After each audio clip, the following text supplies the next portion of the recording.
Okay. All right, guys. Okay. Kevin, please teach us. We need to see your head properly, Kev. We're not seeing you properly. No, please put the camera slightly down so we can. That's it. You're a good-looking oak. Let's see you. Beautiful. All right. Teach us. Okay, so to continuing with the theme of the 3 weeks and the 9 days, any requests for a first famous for anyone? Just for all of Klal Yisrael. Really, we need it. And just there was a chap that used to be a supplier of ours many years ago. He passed away yesterday. Guy by the name of Larry Wolfson. He had hard times. He worked for the Chev, and it was his funeral, I think, earlier today. So, may Aliyah have a neshama. Okay, so continuing with the halachas of the 3 weeks, let's just see what things that I haven't covered. The main thing is not to do things for pleasure. So if you like having a 15-minute shower or a bath with bubble bath and ducks and toy boats, cut that out. You just shower for cleanliness, and you can, contrary to popular belief. I know some people go l'chumra on that, and they don't shower for the 9 days, and it's actually could be like a chilul Hashem. They think they're so holy, but it's actually the opposite of. It's not. It's you get people chumras and they go overboard. So that's one must be sensible and use your common sense. Okay, continuing with that. So, and as we mentioned, swimming. Try not to swim during the 9 days. Exercise. Try not to swim if you're doing it for exercise. I mean, if you're with people going to the pool together, don't go on your own, and don't go to the beach on your own.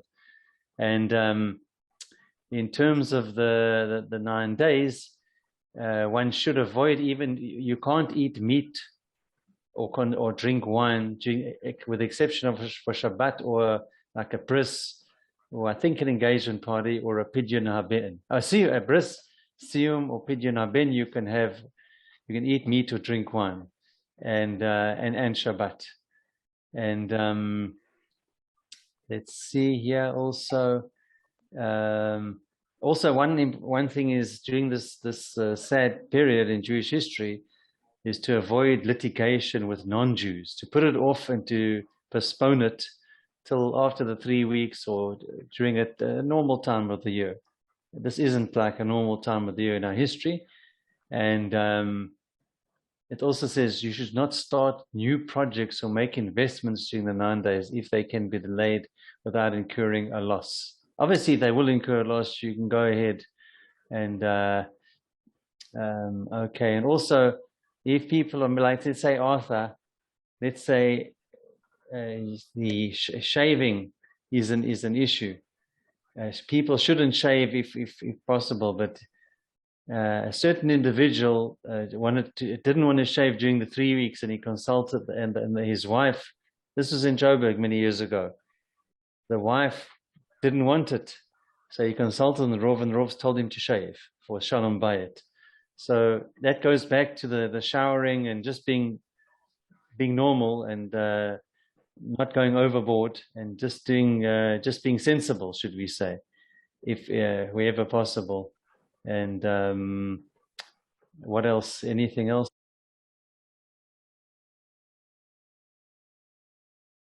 Yeah, very good, your resolution. All right, let's get started, guys.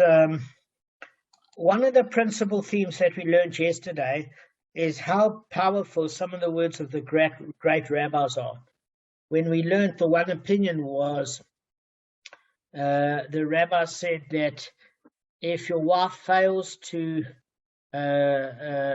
keep the animals in check, she will lose her children. And the one interpretation was, obviously, she can't look after children and animals at the same time. The second one, that there was a prohibition against keeping small undomesticated animals as well as domesticated animals within the parameters of Eretz Yisrael and Babylonia. And the third explanation was that transgression, along with the fact that she cut her son's payers, made her eligible, that her and her husband didn't have children, while the rabbi that said it to Rav Huna was alive. In fact, they did have children, but only once he passed away. So there's huge power as far as that's concerned. Then there was another case where one of the Rabbonim, well, if you look at Rav and Rav Ada Bar Abba and Shmuel, we also see that Shmuel was a doctor and was administering to his teacher and his senior Rav medication, and in his delirious state, Rav said to him that, you know, if you treat me like this, you're not going to have sons, even in that delirious state. And obviously Rav tried after that to use every opportunity to show Shmuel respect, because he regretted saying that. But since God knew that it wasn't out of malice and he was just delirious from sickness, that he never punished Shmuel by making him lose any of his children. It just meant that he had daughters.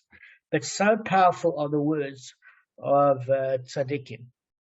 It was a very interesting lesson. And it's also an interesting lesson to us that most of the sins on Yom Kippur that we have to atone for are verbal sins, apart from action sins, because that's where a lot of the hurt comes from. So, you know, they say sticks and stones will break your bones, but words will never harm you. It's completely the opposite. Sticks and stones you recover from, but words can damage your self-esteem for a lifetime. So this is part of Bava Kamma and the law of damages, believe it or not. So what we were learning there is there was this whole issue about Shmuel and Rav, Asi, and Rav, and who should come into the building first. So they worked out a method that showed everybody general respect. But then the Gemara is going into this discussion now in the 80th daf, because we're in 80b1. So the Gemara goes back to the incident. Meanwhile, as the three sages were standing and deliberating who should go in first, etc., a cat came and bit off the hand of a child. Now that's quite hectic. Obviously, it's not like Arthur's cats that are well fed. So what happened is, whereupon Rav went out and expounded. What do we mean he expounded? He basically, Rav didn't just then institute the decree. And what decree is that? In other words, it wasn't in reaction to the tragic mutilation of the child. So what is that actual decree? It is permitted to kill a cat, and it is forbidden to keep it. And concerning it, there's no liability for robbery. And concerning it, there's no responsibility for returning a lost object to its owners. Now, obviously, robbery is not allowed, nor is a prohibition to be removed against returning a lost object to the owners. It's talking about a cat. So it's permitted to kill a cat. It's forbidden to keep a cat. And there's no liability for robbing a cat from somebody else. Why anybody would want to take a cat from anybody else is beyond me. And concerning it, there's no responsibility for returning a lost cat to its owners. But what the Gemara is saying is, this isn't in response to that shock of seeing a cat biting off the hand of a child. Okay? In other words, it wasn't a decree in reaction to the tragic mutilation, because the Gemara challenges Rav from the Brisa in the 80th daf that permits the raising of cats. And earlier Tanaic opinions, because we learned about that you can keep a bush weasel, and you can keep a cat, and you can keep small dogs, etc. So that's the general rabbinic opinion. So Rav was stating that the Tanaic sages themselves had indicated their preference for the elimination of cats specifically. Alternatively, there's a difference of opinion where Rav issued the decree pursuant to the accident. And the Gemara nevertheless objects on the grounds that the Tana of the Brisa was aware of the potential danger posed by cats, but felt that their rodent exterminating value for many people outweighed this minimum and statistically low danger. That's according to the Rashba. Okay?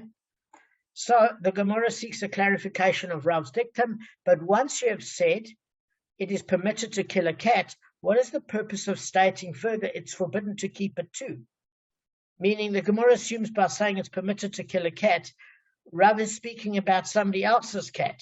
And apparently it follows then that this owner is forbidden to keep the cat. Meaning the only reason that you can kill somebody else's cat is that it's like killing something that is prohibited for use anyway. So therefore the person has got no claim against you in court. So the Gemara answers, what is it that you wish to have said that had Rav not uttered the second half of the statement? That while it's permitted to kill a cat, there is no prohibition against actively owning one. Okay, Rav informs us that this is indeed forbidden to keep a cat. Okay, so obviously the Gemara seeks further clarification, because it seems on one end that you're permitted to kill a cat and there's no prohibition against actively owning one, but then it's forbidden to keep a cat. So the Gemara said, look, they state another difficulty with Rav's statement, but once you've said and concerning there's no liability for robbing the cat, what's the purpose of stating further and concerning it there's no responsibility for returning a lost object to the owners? So what happens there is a superfluous statement. So the first thing is that the Gemara assumes by saying it's permitted to kill a cat, Rav is speaking about somebody else's cat, and obviously then it follows then that the owner is forbidden to keep the cat. And then stating that there's no liability for robbery essentially teaches that one is permitted to deprive the owner of this cat. So what's the point then of teaching that he's exempt from returning it? This apparently is discussed in the 15th daf of Sanhedrin, where it's explained that any item that one is forbidden to possess is regarded as hefker, which is ownerless property. Okay? Now, what we're going to find out is as follows. Ravina said the latter statement pertains to its skin. So if you find a dead cat, you're not obligated to return its skin to the owner. So we might have thought that a stranger acquires the skin only if he killed the cat and thereby eliminating the threat to public safety. However, when he merely finds a dead cat, the corpse is treated like a regular lost object. And Rav teaches us that no, even though it's dead and you can't own a living cat, the rabbis would say you would return the skin, but Rav would say no, you don't return the skin. And the rabbis would say you return the cat because according to the Tana Kamma, it's not prohibited. So the Gemara challenges Rav's ruling from the following brisa. Rabbi Shimon ben Elazar says we may raise miniature dogs, cats, monkeys, and bush weasels in Eretz Israel because they are used to cleanse the house of mice and worms. So guys, from here we see that far from being encouraged to kill cats, as per Rav's ruling, one is allowed to raise them. So, in other words, the Tana Kamma of the Brisa does not agree with Rabbi Yishmael. They're of the same opinion. So, okay, he merely forbids it due to the general prohibition against raising small, undomesticated animals, but he doesn't specifically discuss cats or similar animals. Okay, so you've got three opinions. You've got the Tana Kamma, you've got Rav Yishmael, and then you've got Rav. Can you tell me what the three opinions are? Then we'll go on. What?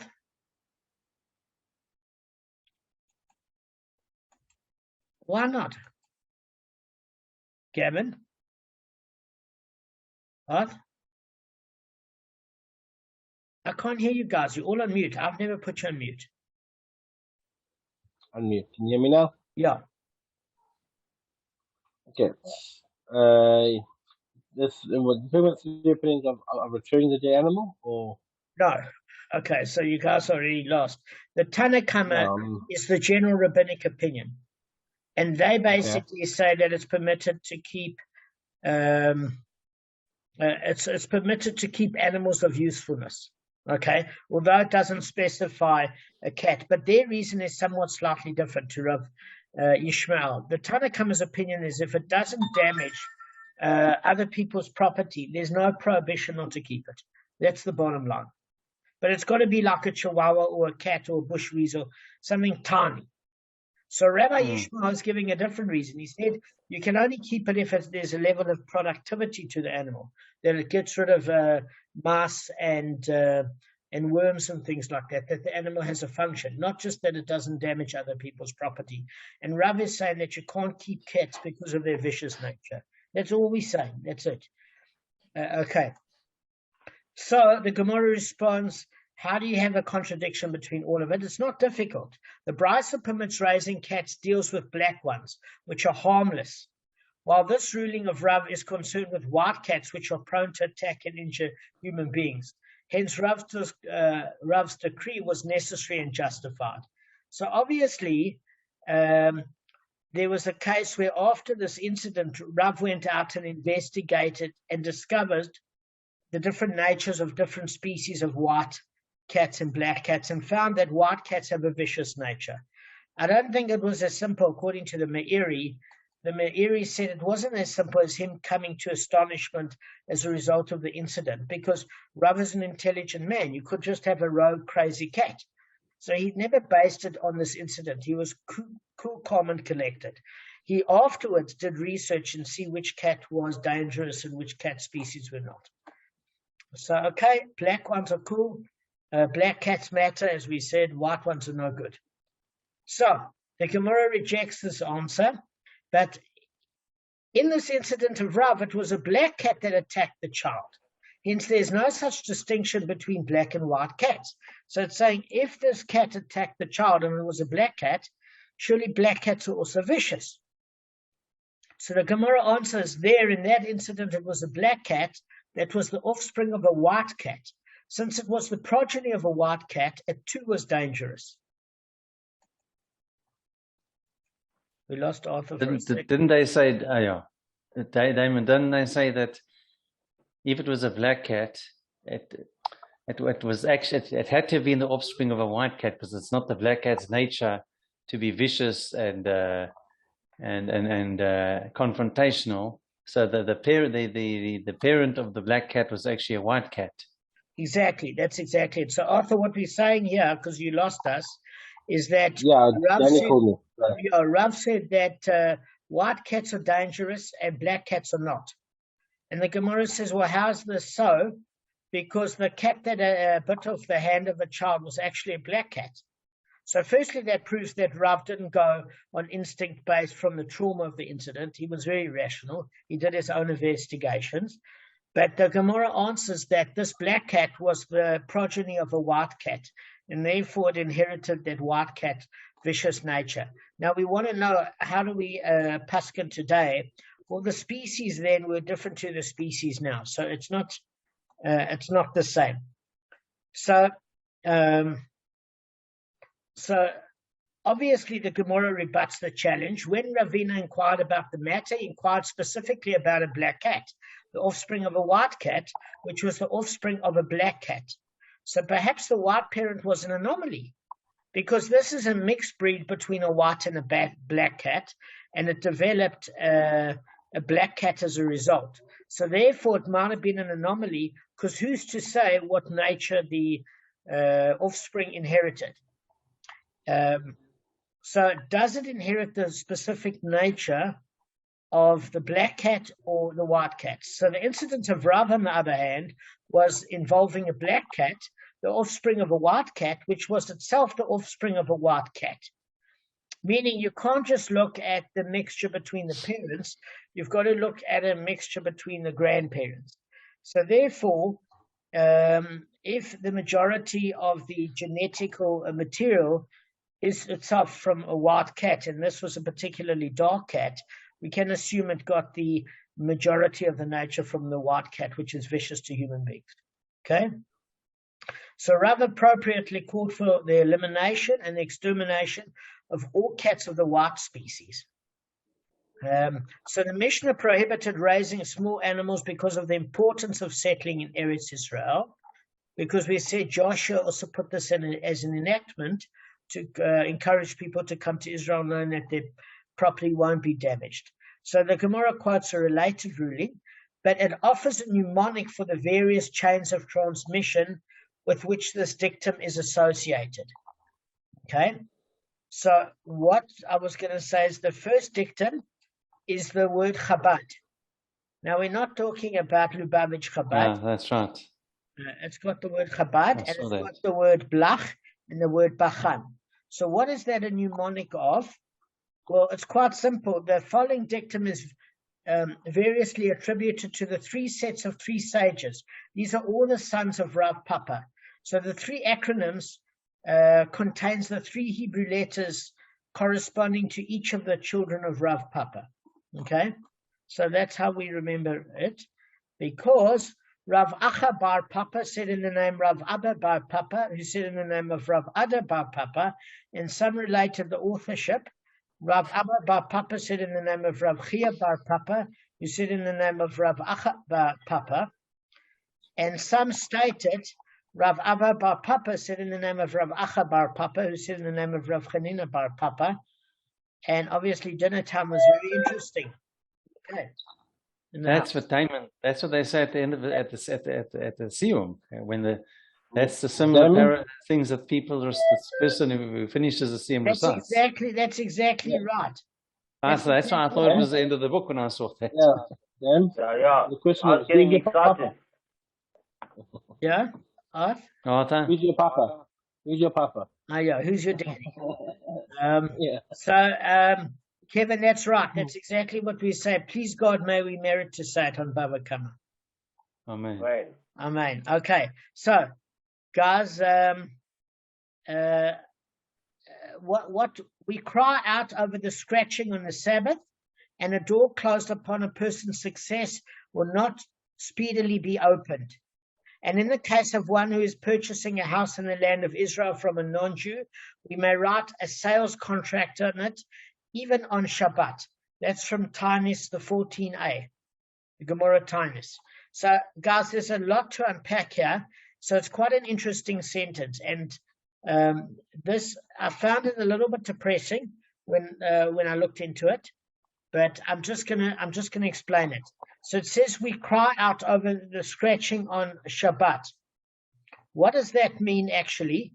Is that it means that in Tractate Tanis in the 14a, it prescribes the various programs of fasting, prayers, and supplications that are to be undertaken in response to calamities of varying severity, including the 3 weeks and the 9th of Av and the 17th of Tammuz. So this crying out refers to the sounding of the shofar, a ram's horn, or reciting Anenu supplications. So Anenu is found in Slichos. It's when you've lost something of value to you. Okay? So the community usually gets together in prayer and crying out of the soul. And also there's a special spiritual element to hearing the shofar sounded. So the whole question is, what do you mean? So Tosfot's objection is that it says it's permitted to blow a shofar on Shabbat.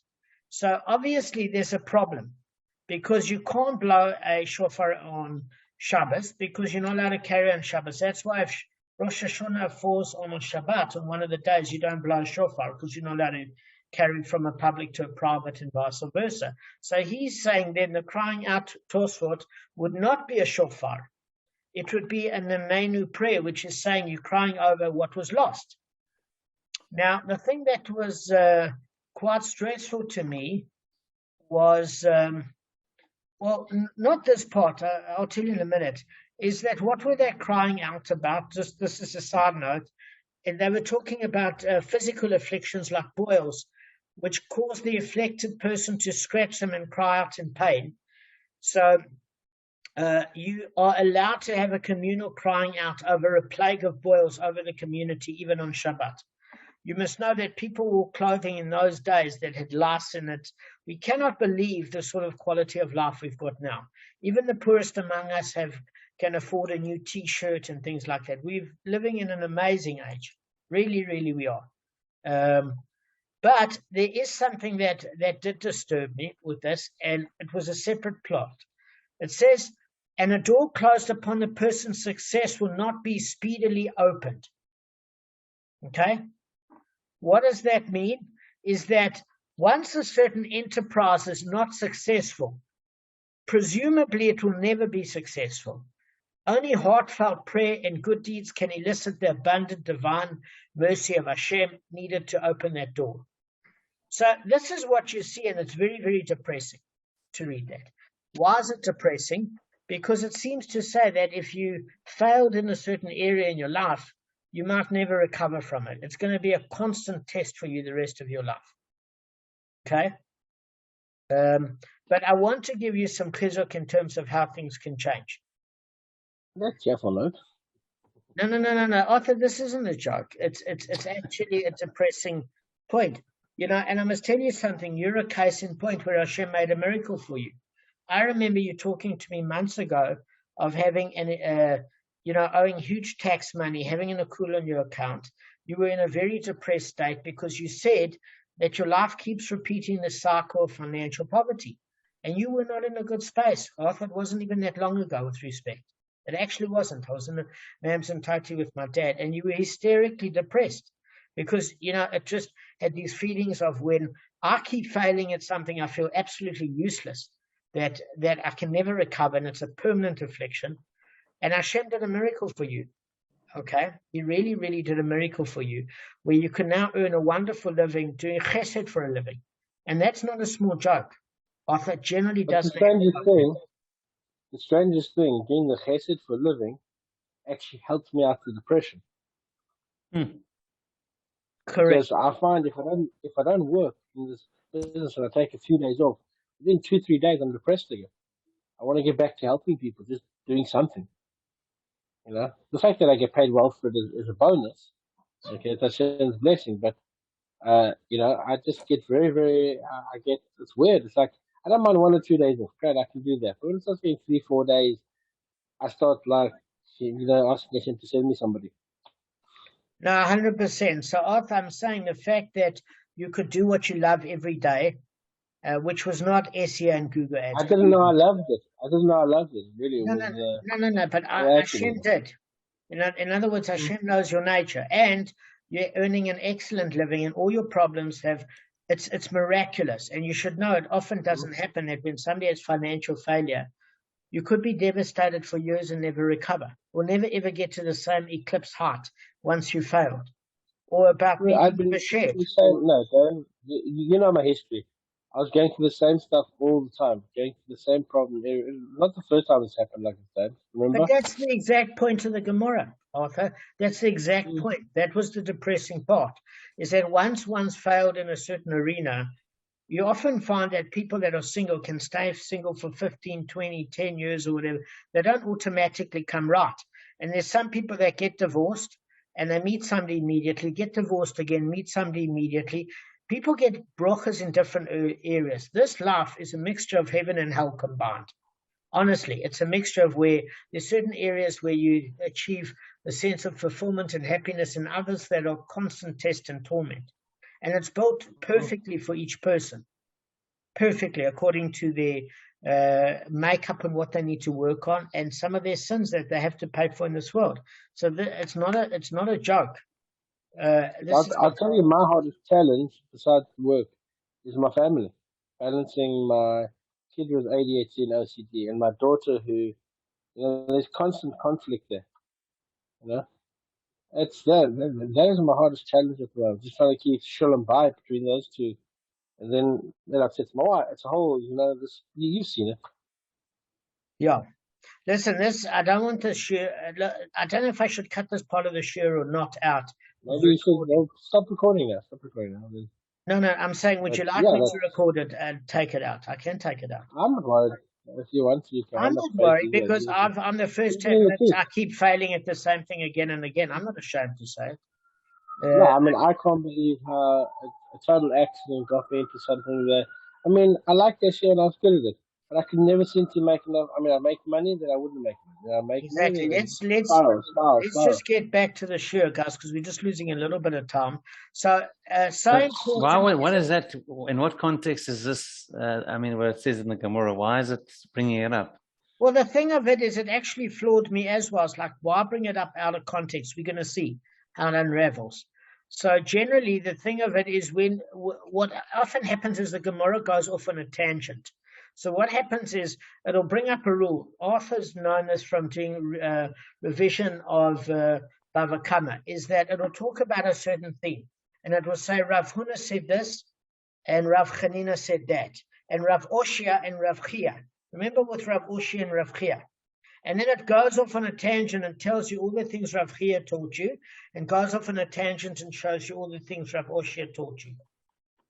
Not to do with the subject at hand necessarily, but then you're getting a sense of how it works. It's saying, while we're on the subject, these are what the sons of Rav Papa taught you. They're not just laws of damages. And then it brings another theme into the Gemara. How's it that when you're dealing, Kevin, with Sota, you're dealing with a case of things in the Tanakh, and then things all of a sudden with a wife that is seen in seclusion with a man, and it jumps from theme to theme, because that's the organic nature of Gemara.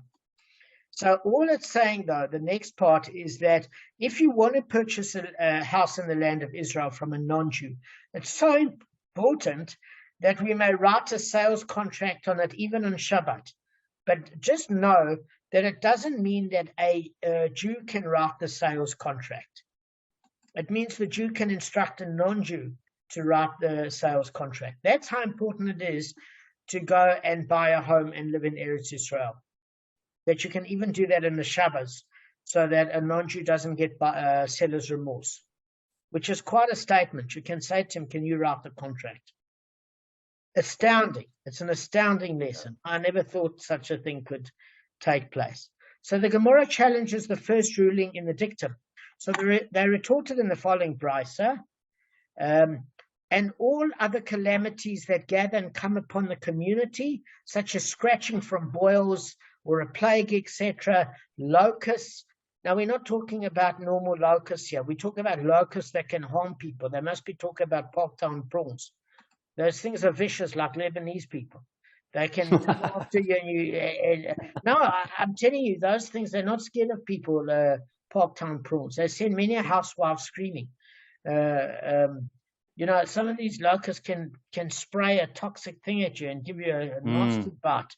It's also talking about other things, by the way: spiders, flies, wasps, mosquitoes, that sort of thing. Anything that there's a plague where these things can come out and damage people, and the dispatching by God of snakes and scorpions that injure but do not kill.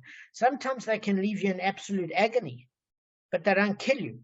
So these are afflictions at which we're being punished for. Okay?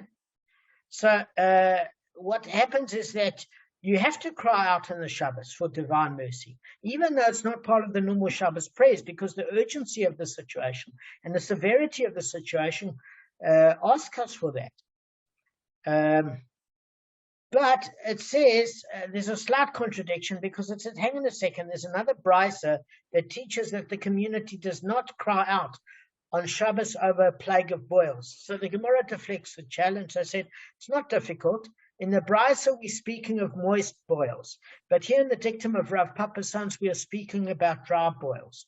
So obviously that sort of dry boil where you could complain about it in divine prayer is one that will drive you crazy with the itch and the pain.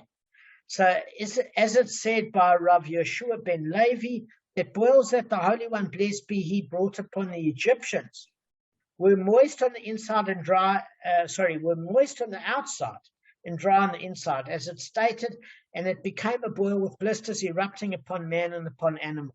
So it was saying in Shmot, Exodus chapter 9, verse 10, that if that boil erupted forming blisters, the blisters perforce formed on the outside, and these blisters were moist. So the inside of the boil was dry. Anyway, it could be life-threatening, that because of the level of infection. Remember, they never had antibiotics then. In fact, when I had the treatment in my head, that preemptive treatment, and my whole head became infected, Gavin saw it, I had an infection and a temperature that set in. Without Hashem's mercy and without being in the time that Hashem created antibiotics, people could really die of infections in. Listen, people got married at 12. They married, there were two girls in the village. One was fat and one had a snaggle tooth. He had a choice of two girls. He got busy with them. He had a lot of kids and he died at age 30. Different life. It wasn't. He died happy. Died happy because there were only two choices in the village. So the Gemara now quotes the second teaching of the dictum. And a door closed will not speedily be opened. Guys, that to me is the most interesting part of the Gemara. So the Gemara asks, what is it in reference to? So my Zutra said we're referring to ordination. Okay, so there are different opinions, but Mazutra said ordination, meaning that when it's been decided to ordain a particular sage and confer upon him the title rabbi, I'm talking about in the Tanaic period where rabbi really was quite a term. But for some reason we were prevented from doing so, his ordination will no longer be easy. Because it says in the Daf in Bava Metzia 85b, when Rebbe troubled himself to ordain Shmuel, but did not come to pass, either because there was no opportunity to do so, or because ordaining sages were never gathered together. I think you had to gather in like a whole lot of judges on the Sanhedrin in order to appoint a new Rov. It's not like today where a Rov can just give smicha. So, whereas Rav Yochanan was eager to ordain Rav Chanin and Rav Hoshea, but the matter could not be accomplished. So it was saying, if you look at Rav, he was never ordained smicha.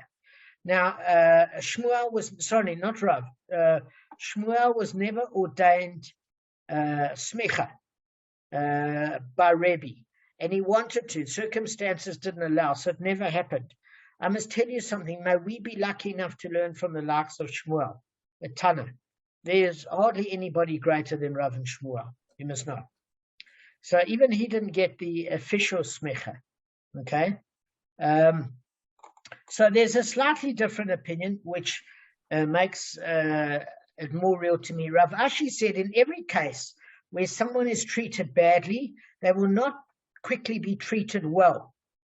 Okay, so basically, any failed attempt to promote a person to a higher office, in other words, like they're within a corporate environment and they get passed over for a higher position. Once the attempt fails, he will not easily succeed at a later date.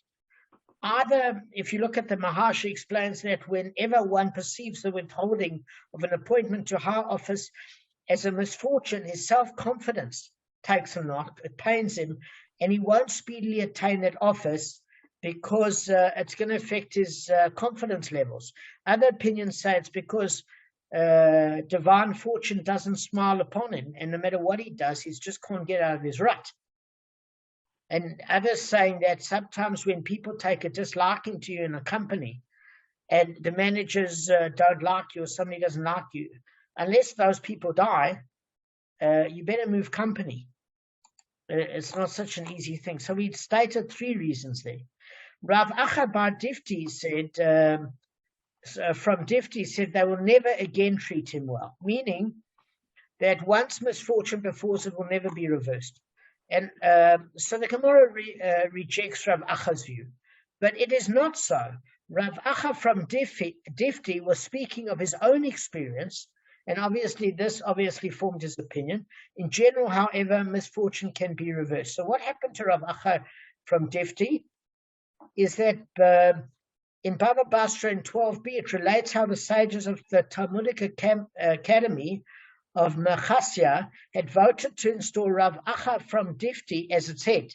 So before the formal installation, by Rav Ashi arrived in town and so impressed all the sages with his scholarship that they appointed him Rosh Yeshiva instead. So it was a big blow to Rav Acha. So initially Rav Acha said that misfortune can be reversed, but when it never reversed for him, he permanently felt that once they never rescinded their appointment and it never materialized, he basically said that if misfortune is never reversed. So we don't know if it's true or just true in his case. Could just be his opinion. But guys, you can often see that the community is very strange, is that when a person makes money, everybody looks at him like a wise Talmud Chacham. He can marry all the girls, and everybody wants him at the Shabbos table. And he's got a choice of, he looks, people ask him about the weather. Is it going to rain tomorrow? You know, they look at him like a novi, like a prophet. Whereas when somebody is impoverished and has got no money, he could be a very wise person, but nobody takes him seriously. And what is the proof? The proof is when Moshe Rabbeinu, while all the Jews were looking for gold, and of the Egyptians and all the treasures, Moshe Rabbeinu busied himself with collecting the bones of Joseph. Now, it says in the Midrash that, his colleague, Moshe had no colleagues. He was considered a king, the greatest prophet of all time, and he was considered a melech.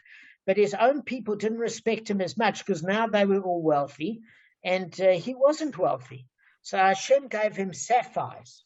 I think the sapphires came from the first luchot, Kevin, as far as I know. I think it was made of sapphire or something like that, and he became more wealthy than them. Luchot. All of a sudden, they showed Moshe the kavod he deserved, because he wasn't after the money. He wanted to give Yosef honor. But I'm saying there was this incident that even the great Moshe Rabbeinu that redeemed the Jewish people wasn't looked at as highly when he didn't have money. What a disgusting trait of a human being. But unfortunately, that's still the case today. It hasn't changed. And there's a book by Alain de Botton called Status Anxiety that said people want money not because of greed, but they want to be acknowledged. Because when you drive past a beggar and you avert your eyes and you look elsewhere because you don't want to make eye contact because you don't have money to give him or you don't want to give him money, the guy doesn't feel like a human being even, that you don't even acknowledge his presence. So just a little lesson: when you go and you see car guards, you wave to them, you say, how's it when if I've got a little bit of money coming out, I'll give it to you. I'm not sure, I might be paying by my debit card, but I just wish you a lovely day. Just acknowledge the person. Acknowledge every human being. All right, guys, I'm going to end on that. Tomorrow, Damon, I've got an arrangement in Jerusalem. Can we have the share earlier? Yes. Let me just check. 4:30. What time? 4:30. Let me just check. Yeah, I can do those times as well. 4:30. 4:30, yeah, please, yeah, if possible. Yeah, So that'll give you a chance to get to Jerusalem. Yeah. Because I still got to catch the bus. At 4:30. The central bus station, and then catch the bus to Jerusalem. So it's almost or the train. Okay, 4:30. It's sold. Arthur, did you see my message I sent to you?